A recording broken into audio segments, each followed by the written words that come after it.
अच्छा, पीडीएफ दिख रहा है ना सही से? हाँ भैया दिख रहा है। ठीक है। तो देखो ध्यान से, हमने पिछली क्लास में पढ़ा था क्या, सिंपल माइक्रोस्कोप। सिंपल माइक्रोस्कोप क्या था? तो एक ऐसा ऑप्टिकल डिवाइस था जिससे हम टाइनी ऑब्जेक्ट्स को बड़ा करके देखते हैं, उसे मैग्नीफाई करके देखते हैं। और उसमें हमने पढ़ा था formula for the magnification. Magnification क्या होता है? तो मैग्निफिकेशन था angle made by the final image to the angle made by the object, यानी m is equal to beta by alpha, जिसमें हमारा बीटा क्या होता है? जो फाइनल इमेज होता है वो जो एंगल बनाता है ना, वो वाला एंगल डिनोट करता है बीटा। और अल्फा क्या होता है? Angle made by the object. लेकिन यहाँ पे हम क्या चीज ध्यान रखते हैं कि रेफरेंस लाइन क्या होना चाहिए? सेम होना चाहिए। सेम रेफरेंस लाइन से ही हम ऑब्जेक्ट और इमेज को लेकर के अल्फा बीटा को ड्रॉ करते हैं। और उस टाइम पे फिर हमने मैग्निफिकेशन फाइंड किया था।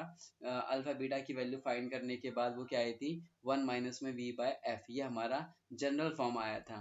ठीक है, m is equal to 1 - v/f, जिसमें v क्या होता है? v is the image distance. क्या बोलते हैं इसको हम? Image distance. ठीक है। और f क्या है इसमें?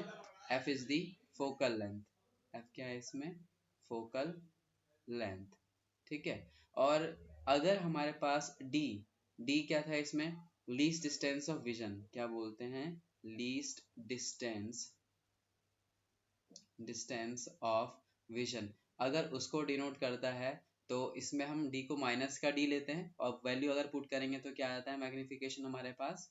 1 प्लस का d बाय f। ठीक है। जनरली लीस्ट डिस्टेंस के लिए जो हम मैग्नीफाइंग पावर, ये मैग्नीफाइंग ग्लास या मैग्नीफाइंग पावर्स वगैरह जो यूज करते हैं, है ना, माइक्रोस्कोप वगैरह यूज करते हैं, सिंपल माइक्रोस्कोप, वो सब लीस्ट डिस्टेंस विजन के लिए यूज करते हैं। क्योंकि ह्यूमन आई जो रहता है, नॉर्मल जो आई रहते हैं, वो क्या है कि -25 सेंटीमीटर, है ना, उसको देख सकता है। तो इसीलिए डी हम क्या ले लेते हैं? -25 सेंटीमीटर। तो यहाँ पर उस केस में अगर हमें सिर्फ फोकल लेंथ पता है तो डी हमें पता ही रहता है, तो मैग्निफिकेशन आसानी से निकाल सकते हैं। तो ये हमने पढ़ लिया था यहाँ तक। अब उसके बाद एक बहुत ही इंपॉर्टेंट सा टॉपिक है हमारे पास। ठीक है, वो है कंपाउंड माइक्रोस्कोप। ठीक है। तो ये हम यहाँ पर पढ़ने वाले हैं। कंपाउंड माइक्रोस्कोप इंपॉर्टेंट है काफी ज्यादा, क्योंकि पेपर में कई बार आता है। ठीक है, आ रखा है कंपाउंड माइक्रोस्कोप और टेलीस्कोप। ठीक है। तो सबसे पहले कंपाउंड माइक्रोस्कोप है क्या? कंपाउंड माइक्रोस्कोप एक ऐसा ऑप्टिकल इंस्ट्रूमेंट है, ठीक है, जिसकी हेल्प से हम क्या करते हैं? Tiny objects, very small object को वेरी हाई मैग्नीफाई कर सकते हैं। ठीक है। यानी it is an optical instrument which is used for high magnification of very small objects. यहाँ पर बहुत ही स्मॉल ऑब्जेक्ट्स को हम क्या करते हैं? मैग्नीफाई करते हैं। वेरी स्मॉल ऑब्जेक्ट में क्या आता है? जैसे कि हमारे पास बैक्टीरिया आ जाते हैं, है ना, बैक्टीरिया वगैरह, जम्स वगैरह जो आ गए, ये सब जो होते हैं, उनको देखने के लिए हम यहाँ पर इसका यूज करते हैं। ओके। तो देखो, तो यहाँ पर क्या है कि compound microscope is an optical instrument which is used for high magnification of very small objects like bacteria etcetera. Okay. अब कंपाउंड माइक्रोस्कोप में क्या होता है कि दो कॉन्वेक्स लेंस हम यूज करते हैं। ठीक है। अब जो हमारे पास कंपाउंड माइक्रोस्कोप है, उसमें हम दो कॉन्वेक्स लेंस यूज करते हैं। ठीक है। जो ऑब्जेक्ट की तरफ रहता है ना, उसका फोकल लेंथ स्मॉल रहता है। और जो आईज के पास रहता है, आंखों के पास रहता है लेंस, वो उसका फोकल लेंथ बड़ा रहता है। ठीक है। तो यहाँ पे देख सकते हो हमारे पास दो लेंस होते हैं, एक ये बड़ा वाला लेंस है और एक ये छोटा वाला लेंस है।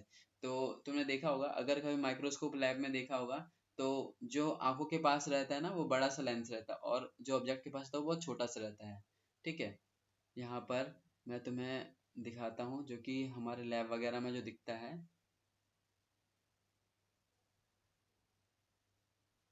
कैसे दिखता है वो।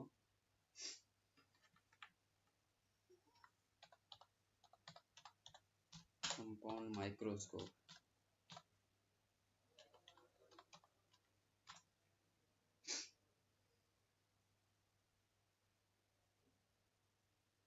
ये देखो, कुछ इस टाइप का हमें दिखता है। ये वाले हो गए या ये वाले हो गए। ठीक है। यहाँ पर ऐसा हमें वो दिखाई देता है। ओके, जिसमें हम ऊपर से देखते हैं तो आंखों के पास जो लेंस रहता है वहां पर इसके अंदर वैसे रहता है, तो इसको हम बोलते हैं आई पीस, है ना। और यहाँ पर जो दिख रहा हो ये तीन अलग अलग तरह के हैं जिसको हम एडजस्ट करते हैं। तो यहाँ पर ये वाला जो दिख रहा है ना, ये ऑब्जेक्ट के पास रहता है, तो ये हमारा ऑब्जेक्टिव लेंस होता है, ठीक है, यहाँ पर लगा रहता है। और यहाँ पर मान लो जैसे कि कोई भी जो है बहुत ही स्मॉल जो है, जैसे बैक्टीरिया वगैरह अगर हम देखना है तो यहाँ पर वो पड़ा रहेगा सैंपल, ठीक है, तो उसको हम देखते हैं। तो ये वाला लेंस जो रहता है वो काफ़ी मतलब कंपैरेटिवली छोटा रहता है एज कम्पेयर टू जो यहाँ पर रहता है। तो ये ध्यान रखना कि जो हमारा कंपाउंड माइक्रोस्कोप होता है उसमें दो हम कॉन्वेक्स लेंस यूज करते हैं। जो आंखों के पास रहेगा वो बड़ा लेंस रहेगा, यानी उसका फोकल लेंथ ज़्यादा रहता है, और जो ऑब्जेक्ट की तरफ रहता है उसका फोकल लेंथ छोटा रहता है। ओके, तो यहाँ पर इसके रे डायग्राम को हम यहाँ पर बनाने वाले हैं, ठीक है। तो रे डायग्राम को यहाँ पर मैं बना के दिखाता हूँ ताकि इसको अच्छे से समझ सकें।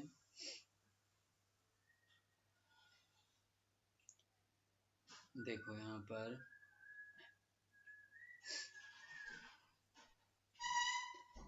यहीं पे बना के दिखाता हूँ मैं।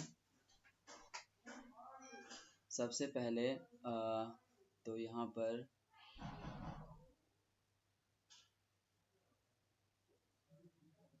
जो ऑब्जेक्ट की तरफ रहेगा वो लेंस कैसा रहता है, वो छोटा रहता है, स्मॉल रहता है। तो यहाँ पर ये हमने ऑब्जेक्ट की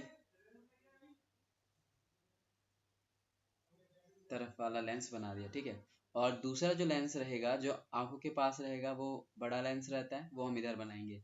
तो फिलहाल के लिए यहाँ पर एक प्रिंसिपल एक्सिस बनाते हैं हम, ठीक है।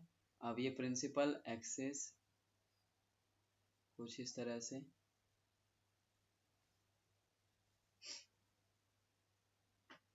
ये रहेगा, ठीक है। और यहाँ पर हमारा ये है ऑब्जेक्ट, ठीक है।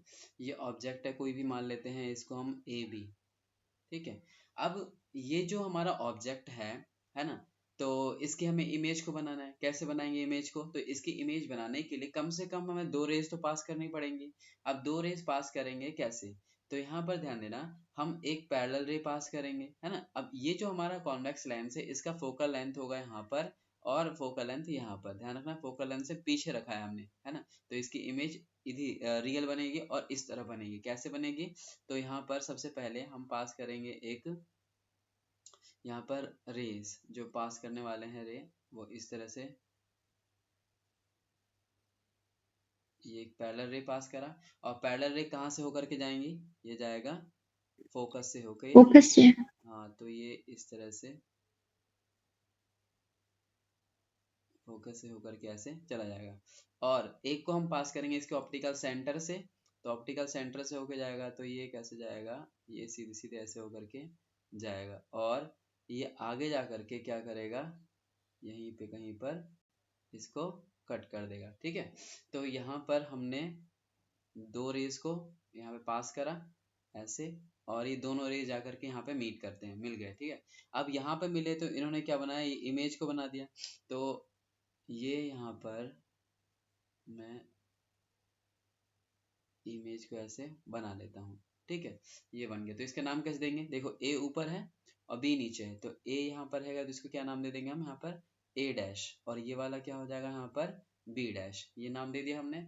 अब ये वो इमेज है जो ऑब्जेक्टिव लेंस ने बनाया है। ये कौन सा लेंस है, ये ऑब्जेक्टिव लेंस है। तो इस ऑब्जेक्टिव लेंस ने ये इमेज बना के दिया है। अब इस इमेज को और बड़ा करके हम देखना चाहते हैं, तो उसके लिए हम यहाँ पे दूसरा लेंस यूज कर लेते हैं, ठीक है, जो कि हमारे आंखों के पास रहता है, जिसको हम बोलते हैं आई लेंस। तो यहाँ पर दूसरा जो लेंस रहेगा वो आई लेंस कहलाता है, और इससे वो बड़ा होता है। इससे बड़ा रहेगा तो कैसा दिखेगा हमको, तो यहाँ पर मैं ऐसे बना लेता हूँ। ये जो बड़ा लेंस रहेगा उसका फोकल लेंथ भी क्या रहेगा, ज्यादा रहेगा, ठीक है। तो हम इसको क्या बोलते हैं कि ये लार्ज फोकल लेंथ है इसका, और ऑब्जेक्टिव वाले का स्मॉल फोकल लेंथ है। ये थ्योरी में हमें लिखना होता है। तो ये हमने आई लेंस बना लिया,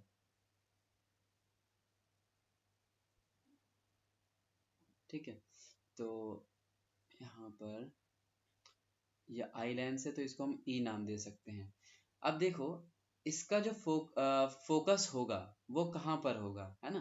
तो ये चीज ध्यान देना कि इसका जो फोकस होगा, है ना, वो तो थोड़ा यहाँ दूर हम मान सकते हैं, यहीं कहीं पर होगा। ऐसे इस तरह से हमने इसका फोकस लिया।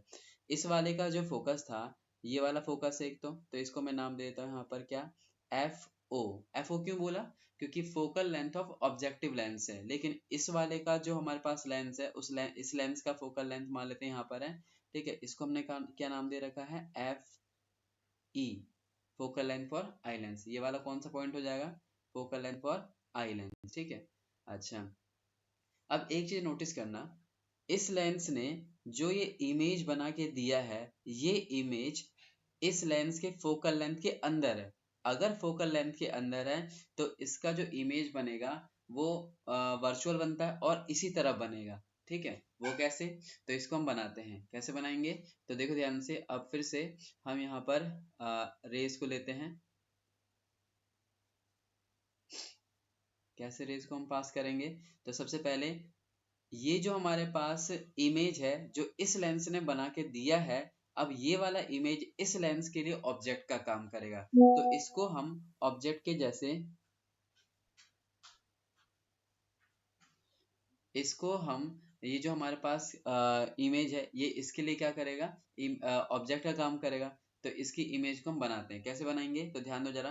सबसे पहले इसकी इमेज बनाने के लिए हमें क्या करना पड़ेगा, एक तो पैरेलल रे पास करना पड़ेगा। तो एक पैरेलल रे पास करा हमने इस तरह से, और हमने पढ़ा है कि जो पैरेलल रेज होती हैं वो कहाँ से होकर के जाती हैं, वो उसके फोकस से होकर जाती हैं। तो इस तरह से हम इसके फोकस से पास करेंगे। ये देखो, ऐसे ये चला गया। ठीक है, तो ये चला गया इस तरह से। अब एक को कहाँ से पास करेंगे, इसके ऑप्टिकल सेंटर से। ऑप्टिकल सेंटर से पास करते हैं तो देखो कहाँ जाएगा,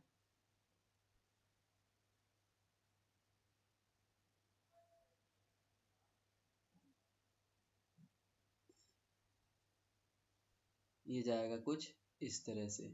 अब क्या ये आगे जाके कट करेंगे, तो आंसर है कभी कट नहीं करेंगे, है ना। ये वाला सीधे चला जाएगा इधर, और ये वाला, तो इनके बीच का डिस्टेंस तो बढ़ते जा रहा है।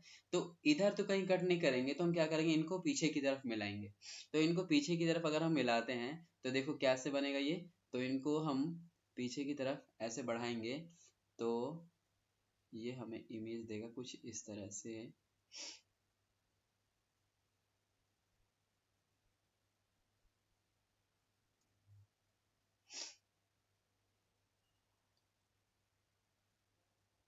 ये ऐसे हमने पीछे मिलाया, और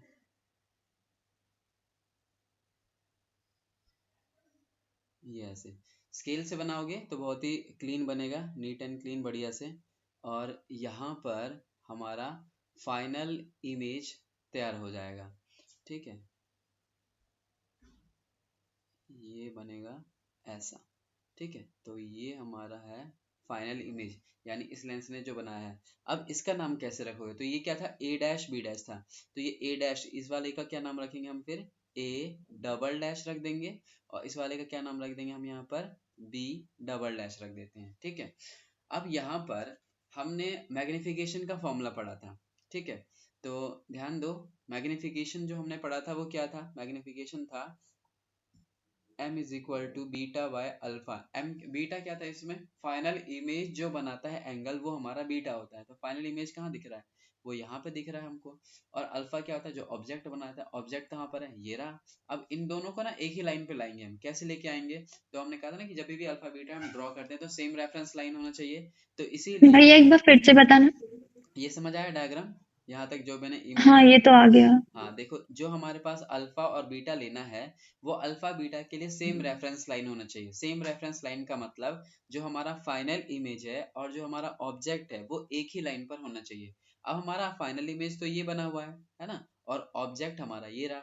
अब ये दोनों अलग अलग पोजीशन पे, तो क्या करेंगे हम, जितनी हाइट का ये है उतनी हाइट लेकर के हम पैरेलली आगे खींचेंगे, और जितने हाइट का ऑब्जेक्ट है यहाँ पे उतना यहाँ पे हम बनाएंगे। कैसे, तो हम यहाँ पर एक बिल्कुल इसके पैरेलल पैरेलल यहाँ पे लेके आते हैं, ये वाला, ये लेके आ गए यहाँ पर।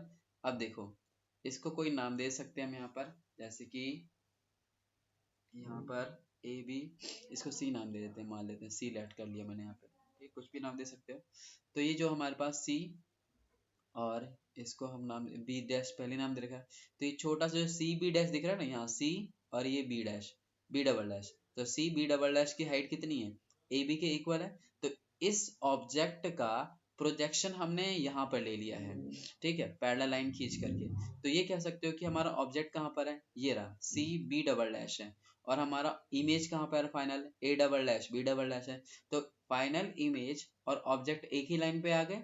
अब यहाँ से अल्फा बीटा बनाया जा सकता है। अल्फा बीटा बनाते हैं तो कौन से लेंस के रेफरेंस को लेकर के बनाते हैं, तो हमेशा ध्यान रखना आई लेंस को रेफरेंस लेकर के बनाते हैं। तो आई लेंस कहाँ है, ये वाला हमारा आई लेंस है। ये कौन सा लेंस था, ऑब्जेक्टिव लेंस। तो इस आई लेंस के रेफरेंस से अगर मैं यहाँ पर देखूं कि फाइनल इमेज कौन सा है, ये रहा A double dash B double dash, ये एंगल कितना बना रहा है, तो ये बना रहा है यहाँ पर एंगल, ये देखो, ये जो हमारे पास है A double dash B double dash, ये जो फाइनल इमेज है, ये जो एंगल बना रहा है यहाँ पर वो ये रहा, है ना, ये वाला एंगल। और ये एंगल कितना रहेगा, ये एंगल रहेगा बीटा, जो फाइनल हमारे पास इस इमेज ने बनाया। अब यहाँ पे अगर ध्यान दोगे तो हमारा ऑब्जेक्ट कहाँ पर बैठा हुआ, ये रहा, है ना। हमने इस ऑब्जेक्ट का क्या ले लिया, यहाँ पर प्रोजेक्शन ले लिया था यहाँ पे। तो ये सी बी डबल डैश को हम बोल रहे हैं, सी बी डबल डैश हमारे लिए ऑब्जेक्ट का काम करेंगे। तो ये जो सी बी डबल डैश है, ये जो बनाएगा यहाँ पर एंगल, उसको हम अल्फा नाम देंगे। तो कैसे लिखेंगे, तो यहाँ पर ध्यान से समझना, मैं यहाँ पर ऐसे एंगल को बनाने वाला हूँ। तो ये हम लेते हैं इस तरह से, ठीक है। तो यहाँ पर जो हमारे पास ये छोटा सा एंगल आया है, इसको क्या नाम दे रहे हैं हम यहाँ पर, अल्फा। समझ आ गया, ये वाला कैसे लिया हमने अल्फा, तो जो कि इसने बनाया है ना। इसको मैं चाहता हूँ इसी कलर से दिखाता हूँ, ये वाला जो है ये ऑब्जेक्ट के जैसे काम कर रहा है, क्योंकि हमने इसी ऑब्जेक्ट का प्रोजेक्शन इसी लाइन पे ले लिया। तो इस सी बी डबल डैश ने जो बनाया है एंगल, वो बनाया है यहाँ पे अल्फा। तो अल्फा और बीटा ये दोनों क्लियर होगा क्या, ये दोनों एंगल हमने कैसे उठाए। एक बार और समझा दो भैया, थोड़ा कंफ्यूजन हो रहा है। अच्छा दोबारा देखो, सबसे पहले हमारा फाइनल इमेज कौन सा है, फाइनल इमेज ये वाला है कि ये वाला है, तो ध्यान रखना, फाइनल इमेज हमारा ये वाला है, ए डबल डैश, और ये क्या है, बी डबल डैश, ठीक है। समझ रहा, ये समझ आ गया, ये वाला हमारा कौन सा फाइनल इमेज। और इसमें हमारा ऑब्जेक्ट कौन सा था, ऑब्जेक्ट हमारा ए बी था। अब ऑब्जेक्ट यहाँ पे पड़ा हुआ है ना, और फाइनल इमेज हमारा यहाँ पे है, दोनों अलग अलग पोजीशन पर है ना। तो उनको सेम रेफरेंस पे लाइन पर लाना है, एक ही लाइन पर लेके आना है। कैसे लेके आएंगे, तो जितनी हाइट का यहाँ पर है, इसी हाइट का प्रोजेक्शन हम यहाँ पे ले लेते हैं। कैसे लेते हैं, पैरेलल लाइन खींच करके। यहाँ से हमने क्या करा, पैरेलल लाइन से इस तरह से खींचा, और जितनी हाइट इस ए बी की है उतनी हमने यहाँ पर सी बी डबल डैश की ले ली। अब हमने क्या बोला कि हमारा ऑब्जेक्ट यहाँ पे आ चुका है, मतलब ऑब्जेक्ट का प्रोजेक्शन यहाँ पे आ चुका है, और इमेज भी यहीं पर है। तो दोनों एक ही लाइन पर आ गए ना। अब दोनों एक ही लाइन पर हैं, तो ये जो इमेज एंगल बनाएगा यहाँ पर, वो हमारा कौन सा एंगल है, बीटा। और ये जो हमारे पास ऑब्जेक्ट है, ये जो एंगल बनाएगा यहाँ पर, वो कौन सा होगा, अल्फा होगा। तो अल्फा कौन बनाता है, ऑब्जेक्ट, ठीक है। तो ये ऑब्जेक्ट हमने यहाँ पे कंसीडर करा है। और बीटा कौन बनाता है, फाइनल इमेज, जो कि हमारा A double dash B double dash है। समझ आया आप यहाँ पे, हाँ, अब ठीक है। हाँ ठीक है। तो देखो अल्फा और बीटा अब क्लियर अगर हो गया, तो उसके बाद क्या करते हैं, उसके बाद हम लेते हैं मैग्निफिकेशन। मैग्निफिकेशन क्या होता है, magnification m is equal to beta by alpha. तो यहाँ पर इसको सॉल्व करेंगे, ठीक है। तो यहाँ पर मैं दिखाता हूँ, ये जो मैंने पूरा बनाया था डायग्राम, वो बिल्कुल डायग्राम इसी तरह का है। यहाँ पे स्केल से बनाओगे ये सुंदर सा इस टाइप का बनेगा, ठीक है। तो यहाँ पर हमने क्या क्या नाम दे रखा है, ए बी, और इस वाले पॉइंट को हमने P1 नाम दे रखा है, इसको हमने F1 नाम दे रखा है, इस वाले को F2 दे रखा है, ठीक है। तो ये कुछ हमने नाम रख रखे हैं इसके, तो ताकि कंफ्यूजन ना हो, इसीलिए मैं भी यहाँ पे वही नाम रख लेता हूँ जो मैंने इसके अंदर यूज कर रखे हैं। जैसे इस वाले पॉइंट का क्या नाम रखा है इसने, P1, तो यहाँ पर इसको मैं रख लेता हूँ P1। और ये वाला पॉइंट कौन सा हो जाएगा हमारा, P2, ठीक है। और ये जो हमारा फोकल लेंथ है, ऑब्जेक्टिव का फोकल लेंथ था, एफ ओ बोल रहे थे हम यहाँ पर, ठीक है। तो यहाँ पर ये F1 लिखा हुआ है, चाहो तो F1 लिख सकते हो, ठीक है। यहाँ पर F1 लिख लो या FE, मतलब FO FE भी काम चलेगा। अब यहाँ पर हमें निकालना है मैग्निफिकेशन। मैग्निफिकेशन कैसे फाइंड करेंगे? तो देखो, सबसे पहले m is equal to beta by alpha. अब ये बीटा कैसे मिलेगा?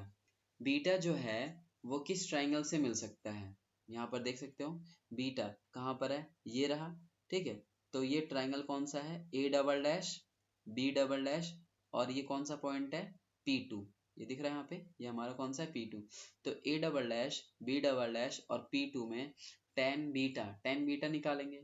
तो बताओ जरा टेन बीटा क्या होगा? टेन बीटा, टेन क्या होता है? टेन होता है यहाँ पे परपेंडिकुलर अपॉन में बेस, ये वाला। तो ये हमारा क्या कहलाएगा? परपेंडिकुलर। और ये वाला क्या कहलाएगा यहाँ पर? बेस। तो परपेंडिकुलर है A double dash B double dash, तो यहाँ पे मैं लिखूंगा A double dash B double dash. और बेस कौन सा हो जाएगा इसमें? B double dash P2, B double dash P2। समझ आ गया कैसे लिया हमने? ये ट्राइंगल लिया, यहाँ पर देख सकते हो 90 डिग्री का बन रहा था, तो 90 डिग्री और एंगल जिस लाइन में बनता है वो हमारा बेस होता है, तो ये हमारा बेस था, ये हमारा परपेंडिकुलर था। और टेन क्या होता है? परपेंडिकुलर अपॉन में बेस। अब यहाँ पर टेन अल्फा भी निकालो। टेन अल्फा कैसे निकालेंगे? तो टेन अल्फा कौन से ट्राइंगल से दिख रहा है हमें? तो ये वाला छोटा सा ट्राइंगल है सी बी डबल डैश और कौन सा है? P2। तो इसमें मुझे बताओ क्या होगा tan alpha C B double dash और P2 में क्या होगा? इसमें परपेंडिकुलर और बेस। परपेंडिकुलर तो सी बी डैश वाला हो जाएगा हाँ, सी बी और डबल डैश और बेस हो जाएगा same B dash P2। B dash P2, ये हो गया। अब क्योंकि एंगल स्मॉल है, एंगल स्मॉल है तो टेन बीटा को क्या ले सकते हो? टेन बीटा को हम ले सकते हैं beta. Beta is equal to क्या आ जाएगा? A double dash B double dash upon में B double dash B double dash P2, ये आ जाएगा। और यहाँ टेन अल्फा को क्या ले सकते हैं? Alpha. Alpha is equal to क्या? सी बी डबल डैश और बी डबल डैश P2, ये आ जाएगा। अब अल्फा और बीटा दोनों मिल गए हमें। अल्फा बीटा जब दोनों मिले तो इसे मैग्निफिकेशन में पुट कर सकते हैं, तो ये मैग्निफिकेशन के फॉर्मूले में पुट कर दो। तो वही करते हैं हम यहाँ पर। तो m इज इक्वल टू क्या आ जाएगा? इसको मैं हटा देता हूँ यहाँ से पहले।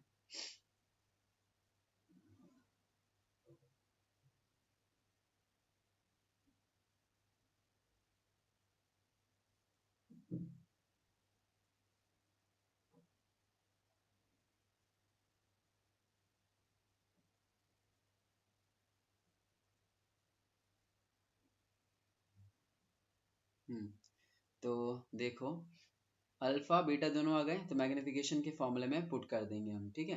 तो ये आ जाएगा m इज इक्वल टू ऊपर क्या? बीटा। बीटा की वैल्यू क्या आई हम पे? ये आई हम पे a double dash b double dash upon में b डबल डैश P2, ठीक है। अपॉन में अल्फा की वैल्यू क्या है हम पे? अल्फा की वैल्यू है c b डबल डैश और b डबल डैश P2, यही है। अब इसमें कौन सा टर्म कट रहा है बताओ मुझे?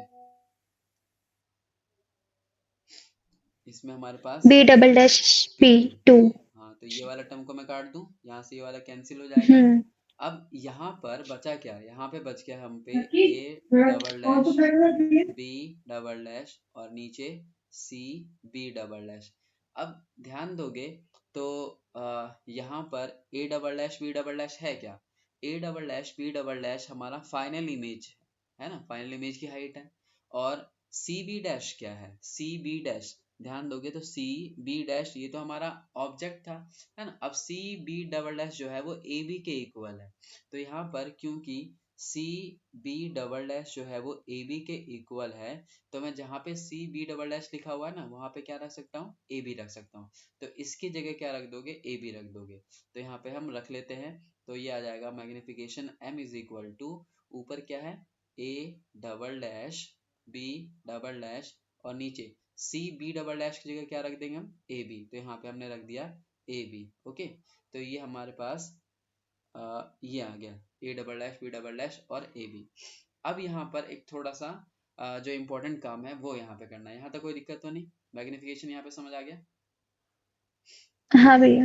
अब देखो यहाँ पर अगर ध्यान दोगे तो A double dash B double dash है फाइनल इमेज की हाइट, और ए बी है हमारे पास ऑब्जेक्ट की हाइट।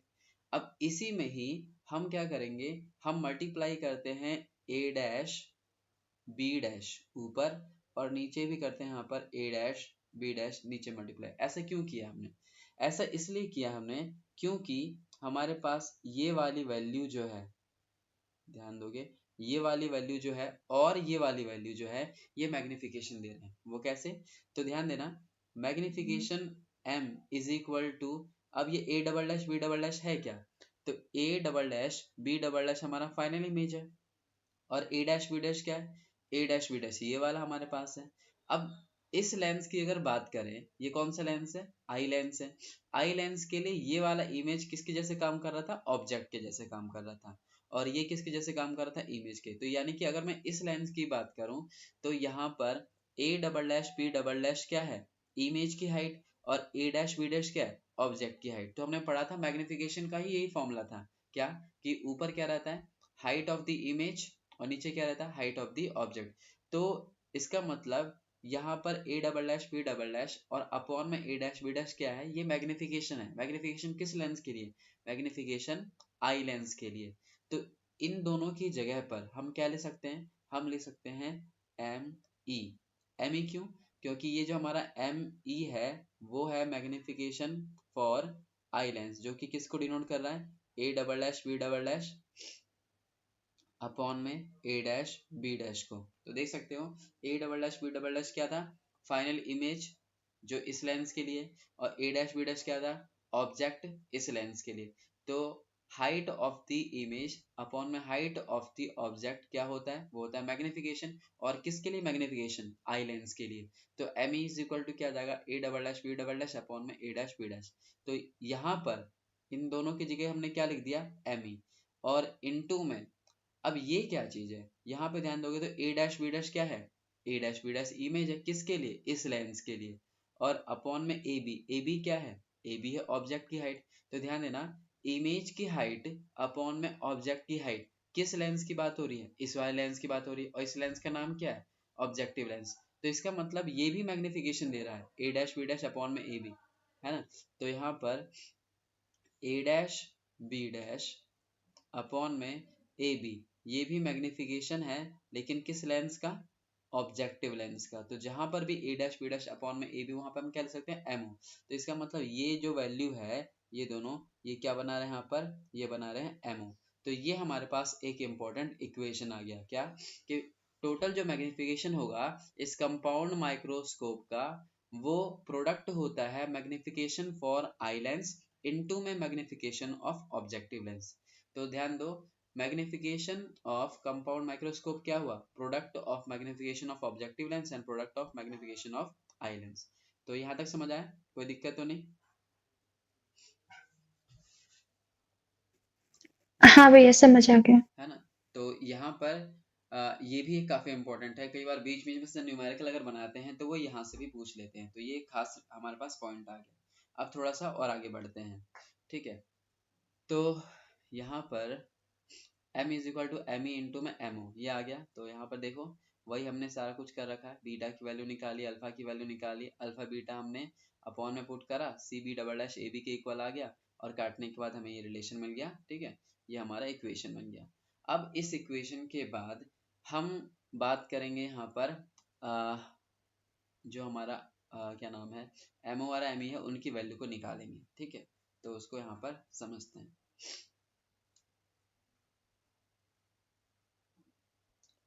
देखो ये जो हमारे पास है m is equal to M E into में एम ओ, तो यहाँ पर समझो नीचे यहाँ पे जगह यहीं पे करता हूँ मैं।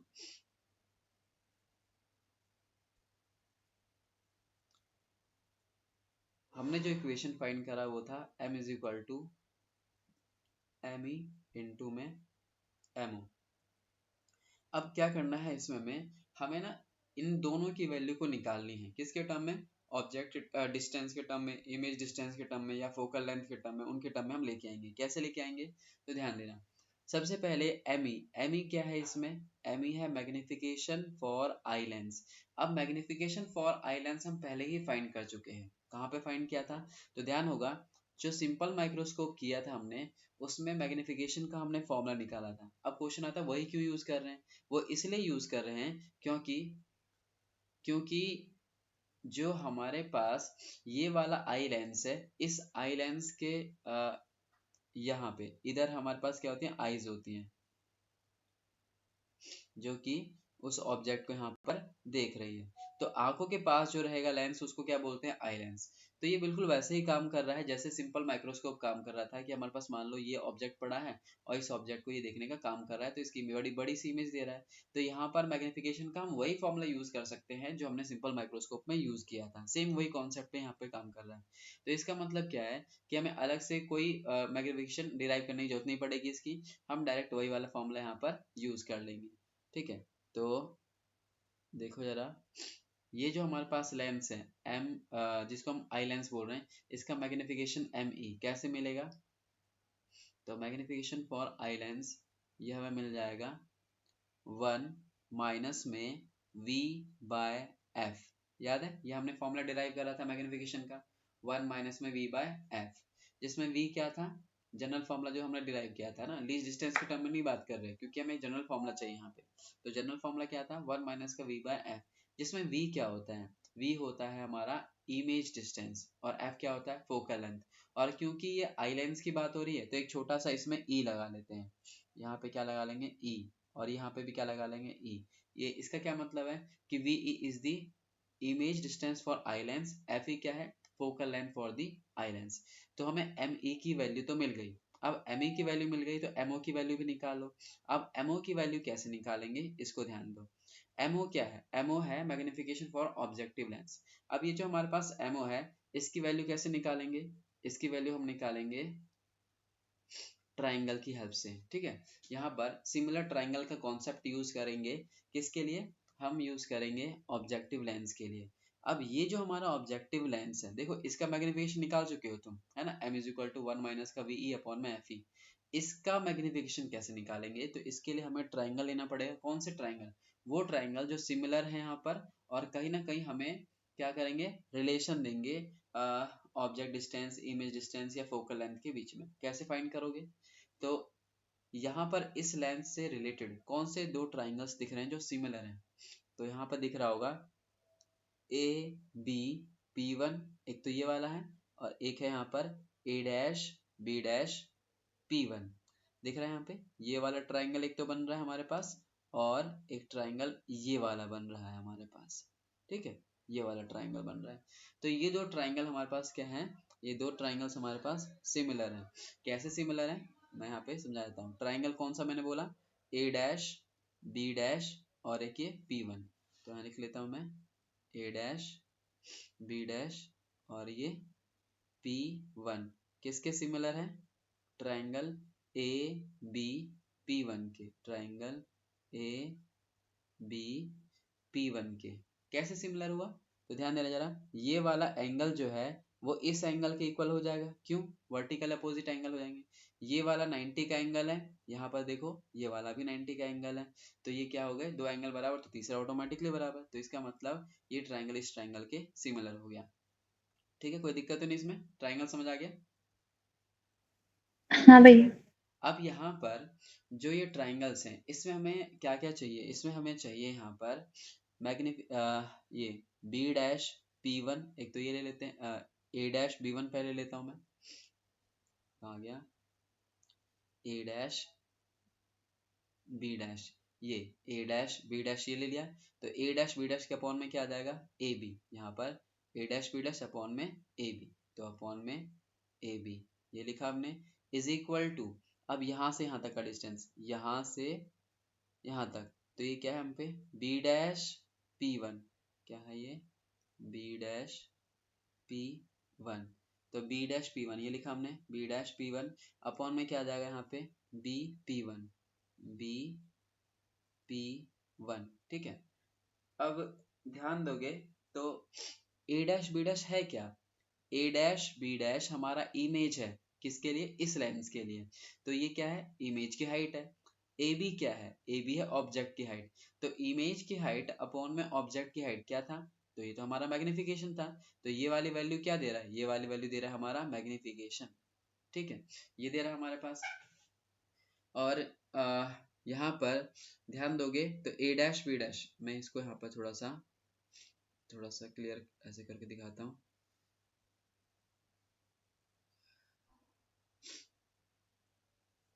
ये देखो, ए डैश बी डैश क्या है?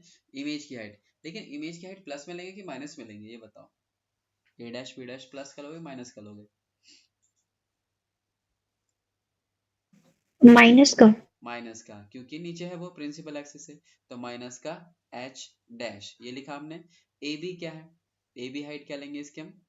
पॉजिटिव की नेगेटिव? पॉजिटिव। पॉजिटिव का H is equal to B dash P one, कौन सा डिस्टेंस है? बी डैश पी वन कौन सा डिस्टेंस है? ये ऑब्जेक्ट डिस्टेंस है कि इमेज डिस्टेंस है कि क्या है? ये यहाँ से यहाँ तक ये इमेज डिस्टेंस। इमेज डिस्टेंस है। वी। हाँ वी है ये। तो वी है। और पॉजिटिव की नेगेटिव? पॉजिटिव। पॉजिटिव, क्योंकि इसके राइट में बन रहा है ये, तो पॉजिटिव का वी रहेगा। लेकिन वी कौन सा वाला? ऑब्जेक्टिव लेंस के लिए कि आई लेंस के लिए? ऑब्जेक्टिव। तो इसीलिए यहाँ पे एक छोटा सा ओ लिख देंगे यहाँ पे, वी ओ। ठीक है, वो भी पॉजिटिव का। अच्छा, बी पी वन क्या है? बी पी वन यू हो जाएगा। यू हो जाएगा, माइनस का। माइनस का।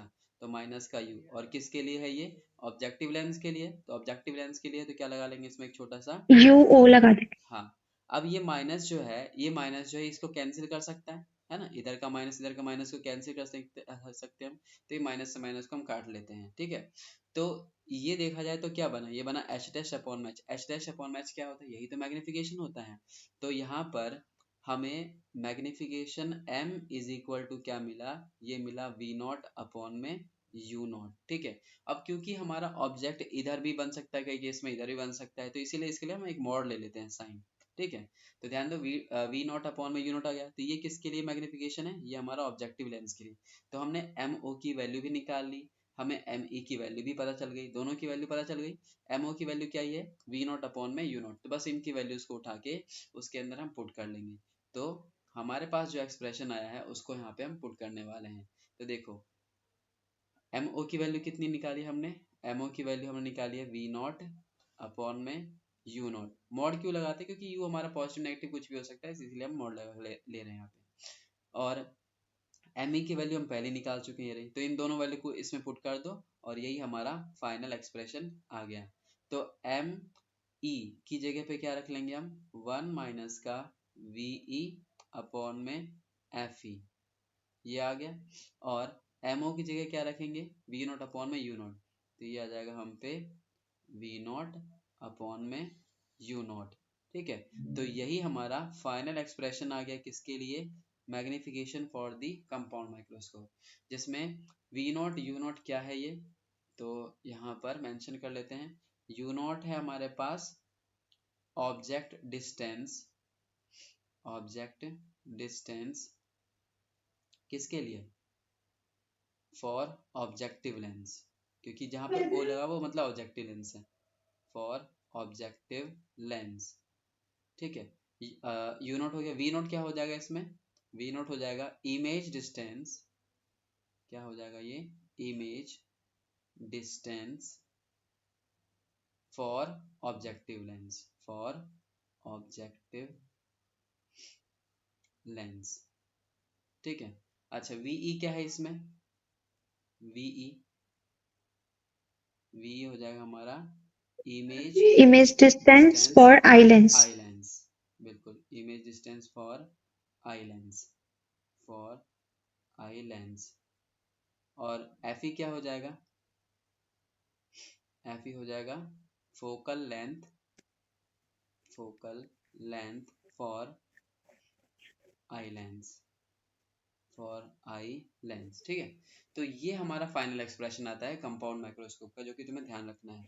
ठीक है, न्यूमेरिकल वगैरह में डायरेक्ट या तो यहीं से क्वेश्चन आ जाते हैं। ठीक है, या फिर कई बार यहाँ से, ये जो हमने फर्स्ट इक्वेशन बनाया था यहाँ से और यहाँ से मिक्स करके भी वो पूछ सकते हैं। ठीक है, तो ये था हमारे पास कंपाउंड माइक्रोस्कोप, कर लिया हमने। तो यहाँ पे देखो, इनको हमने सॉल्व करा, MEMO आया था, और फिर आई लेंस के लिए 1 minus V by F E जो हमने निकाला। फिर दो को हमने सिमिलर करा था, सिमिलर करने के बाद ये हमारे पास पॉजिटिव या नेगेटिव ऐसे आ सकते हैं ये, तो इसीलिए मॉड में ले रखा है हमने, और यही हमारा फाइनल एक्सप्रेशन आ गया। ठीक है, ये मॉड में है पूरा। अब देखो, ये जो हमारे पास एस्ट्रोनॉमिकल टेलीस्कोप है, इसको हम कल करेंगे, अभी तो टाइम नहीं है और बाकी स्टूडेंट भी नहीं है, तो जो नेक्स्ट क्लास में कर लेते हैं।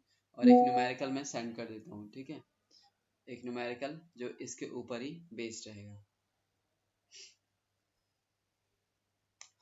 तो इसकी डेरिवेशन एक बार खुद से घर पे जरूर करके देखना अभी। ठीक है, क्योंकि अभी समझ आया तो अभी एक बार लिख के कर लोगे प्रैक्टिस, तो अच्छे से ये माइंड में सेट हो जाएगा। ओके,